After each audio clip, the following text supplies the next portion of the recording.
5절부터 7절입니다. 예. 혹 유튜브로 예배 드리시는 분 함께 말씀 함께 합독합시다. 15장 5절부터입니다. 함께 합독하겠습니다. 이제 인내와 위로의 하나님이 너희로 그리스도 예수를 본받아 서로 뜻이 같게 하여 주사 한 마음과 한 입으로 하나님 곧 우리 주 예수 그리스도의 아버지께 영광을 돌리게 하려 하노라. 그러므로 그리스도께서 우리를 받아 하나님께 영광을 돌리심과 같이 너희도 서로 받으라. 아멘. 오늘은 지난주에 읽은 말씀 뒷부분을 이제 오늘 하나님께 영광을 돌리라는 그런 제목으로 뒷부분에 대한 말씀을 좀 함께 나누려고 합니다.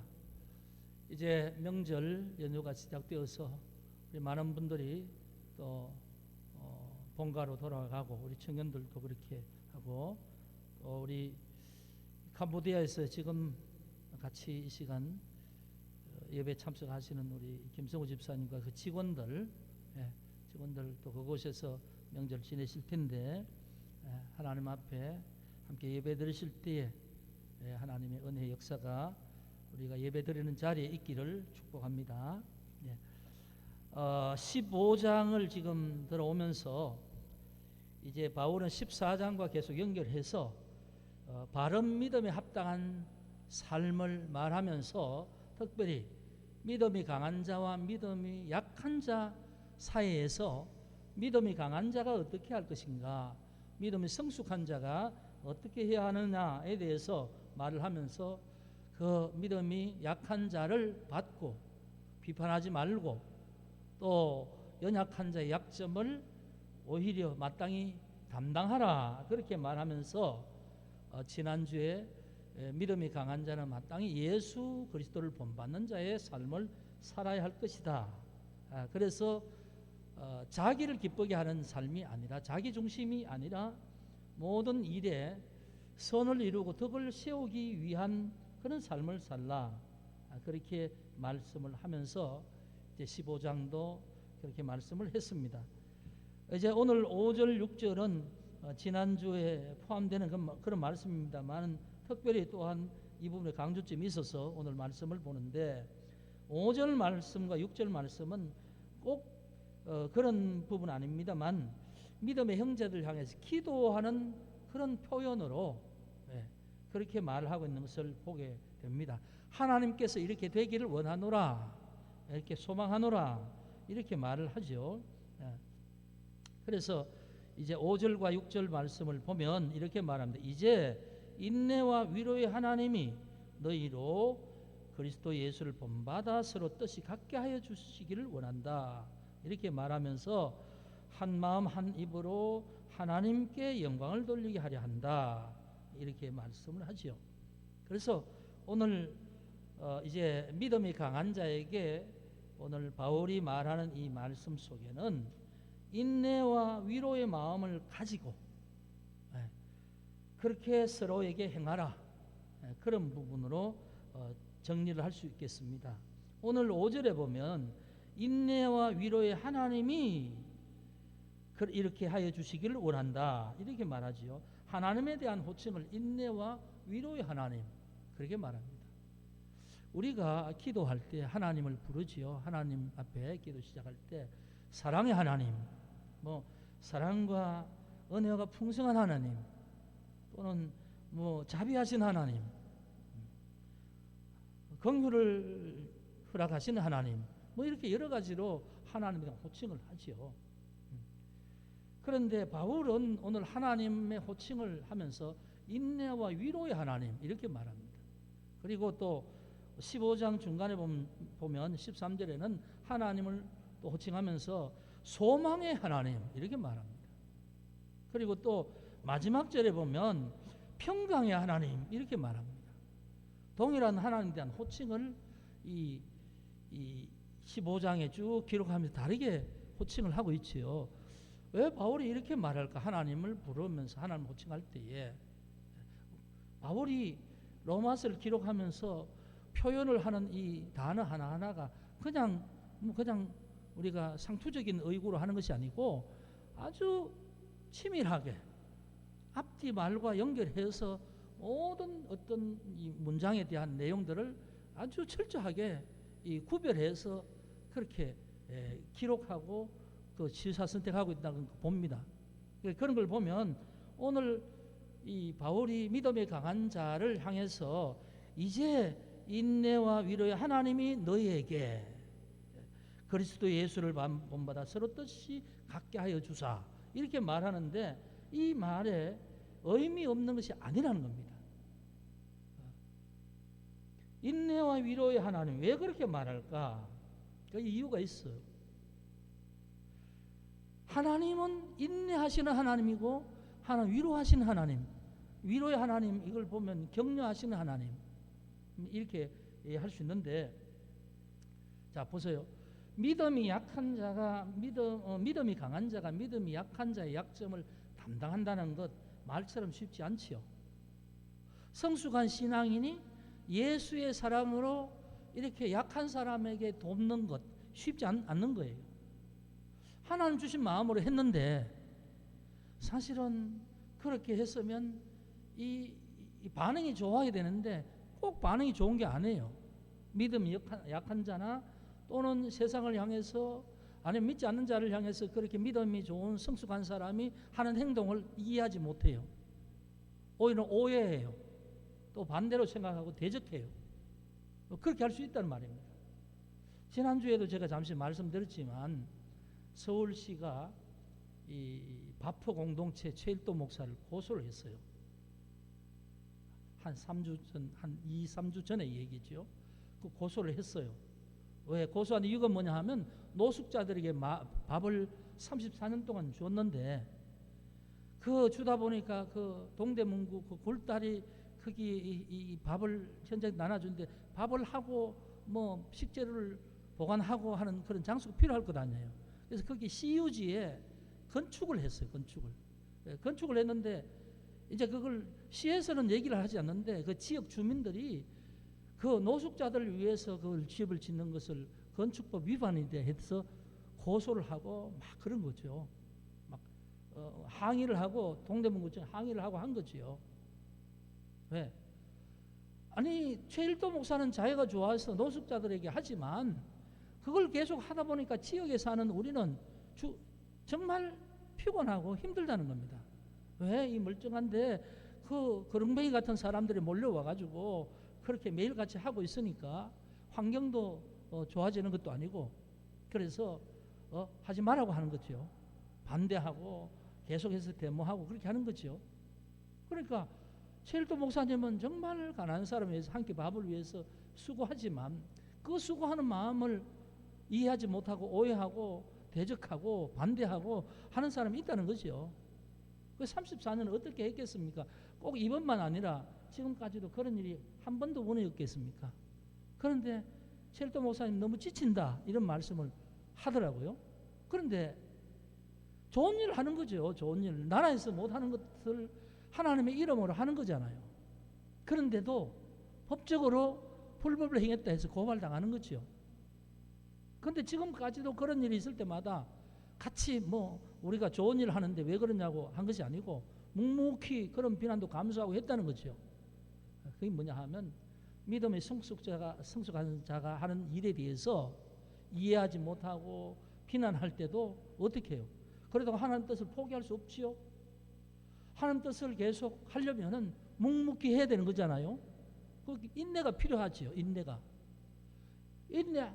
인내하는 마음으로 하는 거죠. 예. 그리고 그런 걸 하면서 힘들고 상처받을 때 위로와 격려가 필요하지요.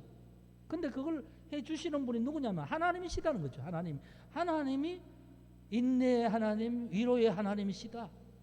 이 하나님이 믿음이 강한 너희가 믿음 약한 자의 어떤 짐을 지고 마땅히 짊어지고 그들을 받고 할 때 힘들고 어려울 때에 인내 하나님, 위로 하나님이 너희에게 예수 그리스도를 본받게 하셨어. 너희들의 마음이 서로 뜻이 같게 하기를 원한다. 이게 바울이 지금 하는 말씀이에요. 그러니까 믿음이 강한 자가 가지고 있어야 될 중요한 것은 뭐냐 하면 인내와 위로의 마음을 가지고 하나님께서 허락하신 일들을 하면서 살아가야 된다, 그 말이죠. 왜? 하나님이 그렇게 하시는 분이시니까. 하나님도 그렇게 하신 분이니까. 우리가 은혜 받은 자면 포기할 수 없는 일을 할 때에 그렇게 해야 된다는 겁니다. 믿음이 약한 자가 하루아침에 그 사람들이 변해서 성숙자가 될 것도 아니고, 믿지 않는 사람이 하루아침에 믿는 자의 어떤 입장을 이해해서 호응해 줄 것도 아니니까, 믿음이 강한 자, 성숙한 자가 하나님의 이름으로 일을 하다가 때로는 힘들고 어려울 때에 오해를 당하고 반대를 당하고 핍박을 당할 때에 그때도 인내하면서 수고를 거치지 아니하는 것이다. 포기할 수 없으니까 그렇게 하는 것이라는 거죠. 오래 참고 기다려줘야 된다는 말씀입니다. 누가 그걸 해야 되느냐? 믿음이 성숙한 자가 해야 된다, 그런 말씀입니다. 마치 어린 아이를, 갓난 아이를 기르는 어머니의 마음이죠. 어머니의 마음. 어머니가 어린 아이가, 갓난 아이가 보채고 울고 잠도 자지 않고 그렇게 하더라도 참죠. 아이가 그렇게 한다고 해서 어머니가 아주 신경질 난다고 해서 그냥 밀쳐놓고 젖도 주지 않고 그렇게 할 수는 없는 거죠. 정상적이라면. 어머니의 사랑 때문에 아이를 얼르고 달래고 업고 안고 하면서 젖을 주고 하면서 그 어린 아이가 정말 보챌 때마다, 밤에 잠자지 않고 할 때마다 어머니는 계속 아이들을 돌보고 품고 그렇게 한다는 거죠. 그게 뭐냐 하면 믿음의 성숙한 자가 그런 마음으로 해야 된다는 겁니다. 믿음의 성숙한 자는 그런 어머니의 마음 같은 마음도 있어야 되고 아버지의 마음도 있어야 되는 거죠. 누가복음 15장에 아버지를 떠나서 집 나간 탕자, 자기가 원해서 아버지를 떠났지만 아버지는 날마다 그 아들을 기다리고 있잖아요. 그런 아버지의 마음, 기다리고 참고 받아들이기 위해서 잠자지 않고 기다리고 있는 그 부모의 마음, 그게 성숙한 자의 마음이라는 거죠. 그런데 그 마음을 누가 가지고 계시는가? 하나님이 가지고 계신다는 거죠. 원래 하나님이 인내하시는 하나님이라는 거죠. 오래 참으시는 하나님. 여러분, 한번 하나님에 대해서 우리의 모습을 생각해 봅시다. 우리가 원래 하나님의 사랑을 받을 자격이 있는 존재가 아니었잖아요. 우리는 언제나 타락한 이후에 하나님을 대적하는 존재가 아니었습니까? 그런데 하나님께서 진노의 대상인 우리를 심판하시고 적극적으로 우리를 버리시고 우리를 하나님 앞에서 완전히 끝장내신 것이 아니고 우리를 기다리셨잖아요. 우리를 참으셨잖아요. 오래 참으셨잖아요. 그래서 하나님이 인내하신 거죠. 우리의 구원은 하나님의 인내로 인하여서 우리가 하나님의 구원의 자리에 서게 된 것이죠. 하나님께서는 오히려 우리에 대해서는 인내하시고 오히려 우리를 위하여서 그 아들을 버리시기 위하여서 보내셨잖아요. 그래서 여러분, 하나님에 대해서 생각할 때 하나님은 축복을 주시는 하나님, 하나님은 내가 하나님 앞에 복받기 위해서 하나님을 믿고 그래서 축복하시는 하나님, 하나님께서 내가 기도하면 내게 뭔가 이루어 주시는 하나님, 내게 능력의 하나님, 이런 하나님으로만 생각하면 그건 하나님에 대한 어떤 하나님의 이해에 대해서 잘못된 거죠. 하나님은 그런 면도 있지요. 그러나 그런 면만 가지고 계신 분이 아니라는 겁니다. 하나님은 정의로우시고 공의로우시고 하나님은 죄를 미워하시고 하나님은 심판하시고 진노하시는 하나님이시기도 합니다. 또 하나님은 그 백성에게는 약속하시고 이루시는 하나님이시기도 합니다. 그리고 약자에 대해서는 끊임없이 위로하시는 하나님 아닙니까? 그리고 실족할 때마다, 우리가 믿음에 떨어질 때마다 우리를 붙들어서 이끌어 가시는 하나님 아니십니까? 약한 자를 보호하시고 그런 분 아니십니까? 그래서 우리가 잘못할 때도 긍휼과 자비로 기다리시죠. 네? 그런 하나님이시죠. 그래서 우리가 알아야 될 것은 하나님은 나에게 복 주시는 하나님이시기도 하지만, 또 하나님은 노여하시는 하나님이시기도 하지만 긍휼과 자비를 베푸시는 분이시기도 하고, 또 하나님은 참으시기는 하나님이시기도 하다, 그런 말씀입니다. 그래서 우리의 나약한 모습에도 불구하고 하나님은 우리를 참으시되 끝까지 참으시고 용서하시고 오히려 우리를 하나님의 자녀로 받아들이신 하나님, 그런 하나님이시죠. 그래서 예수님께 제자들이 말할 때 원수를 얼마나 용서하면 됩니까? 할 때 7번씩 70번이라도 용서하라 하셨지 않습니까? 그래서 하나님은 인내하시는 하나님이라는 거죠. 오래 참으시는 하나님. 그런데 로마서에서도 똑같이 말씀합니다.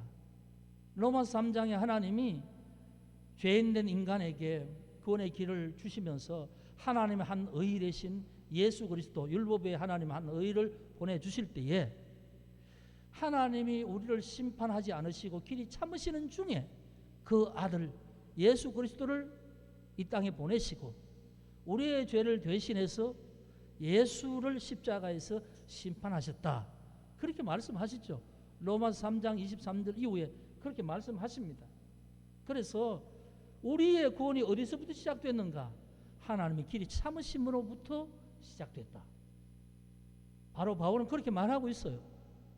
그래서 우리가 하나님의 참으심 안에서 우리의 죄가 오히려 그 아들 예수 그리스도를 통해서 담당하게 하시고, 오히려 우리는 심판이 아니라 용서하시고 하나님 자리에 하나님 자녀로 삼아주셔서 하나님의 은혜로 하나님 앞에 서게 되었다면, 하나님의 아들로 딸로 서게 되었다면, 그것이 하나님의 인내의 결과라면 너희도 그 은혜로 말미암아 그 하나님의 인내하심으로 구원받은 성도가 되었고 하나님의 사랑을 받은 성도가 되었고, 그래서 믿음이 강한 성도가 되었다면 너희는 믿음이 약한 자를 어떻게 대해야 할 것이냐, 이런 말씀입니다. 하나님께서 인내하시고 위로하시는 하나님이신 것처럼 너희도 그런 인내와 위로로 약한 자를 대하여야 하지 않겠느냐. 믿음이 약한 자와 믿음이 강한 자가 서로 뜻이 다를 때 믿음이 강한 자가 약한 자를 무시하고 비판하고 거부할 것이 아니라 믿음이 강한 자가 약한 자를 마땅히 용납하고 받아들이고 이해하고 약한 자의 어떤 짐까지도 담당을 하고 그렇게 하는 것이 마땅하지 않겠느냐. 그럴 때 약한 자가 너의 그 수고나 너의 어떤 그런 짐을 지는 그런 일에 대해 이해하지 못한다 할지라도 인내 하나님을 생각하면서 너도 인내해야 되지 않겠느냐, 이런 말씀이지요. 네? 왜? 하나님이 우리를 향해서 그렇게 하셨으니까. 예수 그리스도가 우리를 위해서 그 일들을 이루셨으니까. 우리 또한 예수를 믿는다면 예수님이 자기를 기쁘시게 하시지 않고 자기를 버리시고 자기를 내려놓으시고 우리를 위하여서 포기하신 것처럼, 그래서 우리를 받으신 것처럼 하나님 앞에 원수가 되어서 하나님은 도저히 우리를 받을 수 없는 우리를 예수 그리스도가 대신하여서 우리를 받아서 하나님 앞에 올려드려서 하나님 앞에 영광 돌려드린 것처럼 우리도 믿음 약한 자를 그렇게 받아야 되지 않겠느냐, 그런 말을 오늘 하고 있는 거죠. 그러니까 결국 이 모든 것이 어떻게 결론으로 이어지냐 하면 6절에 한 마음과 한 입으로 하나님 곧 우리 주 예수 그리스도의 아버지께 영광을 돌리게 하려 하노라. 그래서 믿음이 성숙한 자의 모든 삶의 목적이 뭐냐는 겁니다. 너가 예수 믿어 잘 되려고, 너가 예수 믿어서 뭔가 하나님의 능력을 구하려고, 문제를 하나님 앞에 기도함으로 해결하려고 그런 것이 아니라는 거죠. 결국 하나님의 은혜로 인하여서 구원받은 우리는 하나님 앞에 영광 돌리는 삶을 살아야 마땅하지 않겠느냐, 그걸 말씀하는 겁니다. 그래서 이제 하나님 곧 예수 그리스도의 아버지께 영광을 돌리게 하려 합니다. 이렇게 말씀하는 거죠.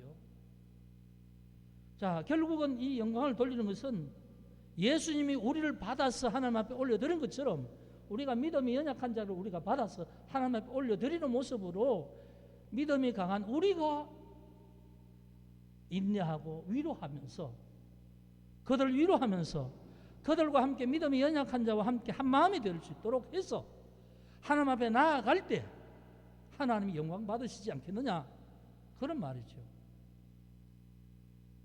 그래서 그렇게 되기까지는 너희가 약점을 담당하기도 하지만 끝까지 인내하고 끝까지 그들의 어떤 연약한 모습에서 위로하고 격려하면서 그들을 세워나가야 되지 않겠느냐. 그래서 하나가 되어서 하나님 앞에 나아갈 때 하나님께서 영광 받으시지 않겠느냐. 마치 예수님이 자기의 몸을 버리셔서 우리를 받아들이고 우리를 의롭게 함으로 하나님 앞에 서게 하여서 하나님의 영광 받으신 것처럼 그렇게 하지 않겠느냐. 이런 것이 오늘 말씀하시는 바울의 요지입니다. 결국 성숙한 그리스도인의 삶의 목적이 뭐냐라는 거죠. 내가 복받기 위해서, 이건 너무 유치스러운 믿음이라는 거죠. 내가 예배하고 하나님을 예배하고 내가 하나님 앞에 기도하고 하나님 앞에 헌금하고 봉사하는 모든 목적이 뭐냐? 이렇게 하면 하나님 내게 복을 주시겠지. 이건 너무 유치한 낮은 수준의 하나님의 이해라는 거죠. 그러면 우리의 이 하나님을 향한 이해는 뭐냐? 궁극적으로 예수 믿고 구원받고 은혜 받은 우리는 하나님의 영광을 위해서, 하나님께서 기뻐하신 뜻을 위해서 우리의 삶을 올려드리는 것이다. 그것이 우리의 몸을 거룩한 산 제물로 드리는 것이고 우리가 드리는 영적 예배다 하는 바울의 이 로마 12장 1절 말씀과 상통하는 거죠. 그래서 오늘 성도들의 궁극적 삶의 목적이 무엇이냐, 그럴 때에 종교개혁 5대 교리 중에 마지막 교리가 뭐죠? 솔라 데오 글로리아, 오직 하나님께 영광. 그렇죠. 바울은 지금 이 말을 하는 거죠. 예수를 참으로 믿는 자는 삶을 통해서 모든 최종적인 것이 뭐냐면 하나님 앞에 영광이 되는 그런 삶이 되어야 되는 것이다. 그래서 우리가 살아도 주를 위하여 살고 우리가 죽어도 주를 위하여 죽는 것이다, 이런 말씀입니다. 우리가 무엇을 하든지 하나님 영광을 위해서 사는 것이다, 그런 말씀이죠. 그래서 7절에 그렇게 말하죠. 그러므로 그리스도께서 우리를 받아 하나님께 영광을 돌리신 것 같이 너희도 서로 받으라. 예수님이 십자가를 통해서 우리를 받으심으로 하나님 앞에 영광 돌리심 같이 너희도 서로 받으면서 한 마음이 되어서 때로 힘들 때라도 인내하면서 한 마음이 되어서 끝까지 하나님 앞에 설 때에 너희가 서로를 받을 때에 믿음 강한 자가 성숙한 자가 약한 자를 받을 때에 비난하지 않고 한 형제가 될 때에 하나님은 영광을 받으신다, 그런 말씀입니다. 그래서 오늘 우리는 이렇게 오늘 말씀을 정리하면 되겠습니다. 우리가 예수를 믿고 정말 제대로 믿는다면 우리의 삶의 목적이 뭐냐? 하나님의 뜻에 순종하면서 하나님 앞에 영광 돌리는 삶이다. 그것이 비록 내가 수고하는 것이고 내가 손해보는 것이고 때로 내가 힘드는 것이라도 하나님이 나를 위해 인내하심 같이 나도 인내하면서 그렇게 사는 것이다. 그것이 믿는 자의 마땅한 삶이다. 그렇게 바울은 결론을 내리고 있습니다. 여러분, 그렇습니다. 예수님이 우리를 위해서 그렇게 하셨어요. 하나님이 우리를 위해서 그렇게 하셨습니다. 그러므로 우리도 마땅히 그렇게 사는 것이지요. 세상을 향해서도 그렇게 살아야 되고 믿음이 약한 자를 위해서도 그렇게 살아야 하는 것입니다. 그래서 예수 믿는 자는 언제나 자기를 기쁘게 하는 자기 중심이 아니라 하나님의 마음으로 상한 영혼을 바라보고 하나님의 마음으로 어린 자를 바라보면서 오히려 하나님의 마음으로 위로하고 격려하면서 그들 영적으로 성숙할 수 있도록 도와주면서 힘을 지면서 그렇게 살아가는 것이 오늘 참으로 믿음 안에 성숙한 자의 거룩한 자녀의 삶이다. 그렇게 말씀을 드리게 됩니다. 오늘 이 말씀처럼 우리도 그렇게 하나님 앞에 살아가실 수 있기를 주의 이름으로 축복합니다. 기도하겠습니다. 거룩하신 아버지 하나님 감사합니다. 오늘 또 우리를 주의 자녀로 삼아주시고 하나님의 은혜 안에 거하게 하시니 감사합니다. 은혜 받은 자로 구원받은 자로 믿음으로 성숙된 자로 살아가면서 연약한 자의 짐을 담당하게 하시고 또 우리 주님이 그러하셨던 것처럼 하나님이 그렇게 하셨던 것처럼 내게 베푸신 은혜를 통하여서 참으시고 또 때로는 격려하시고 그래서 하나님을 알게 하시며 하나님 앞에 서게 하신 것처럼 우리도 또한 믿음이 연약한 자를 향하여서 그렇게 할 수 있는 삶이 되게 하여 주옵소서. 무엇을 하든지 하나님 앞에 영광 돌리는 삶이 되게 하여 주옵소서. 우리 자신을 위해서 스스로를 위해서 스스로를 기쁘게 하는 삶이 아니라 하나님 앞에서 예수님처럼 자기를 포기한 자같이 그렇게 우리가 수고하며 살아갈 수 있도록 인도하여 주옵소서. 거룩한 삶이 되게 도와주옵소서. 예수 그리스도 이름으로 기도드리옵나이다. 아멘.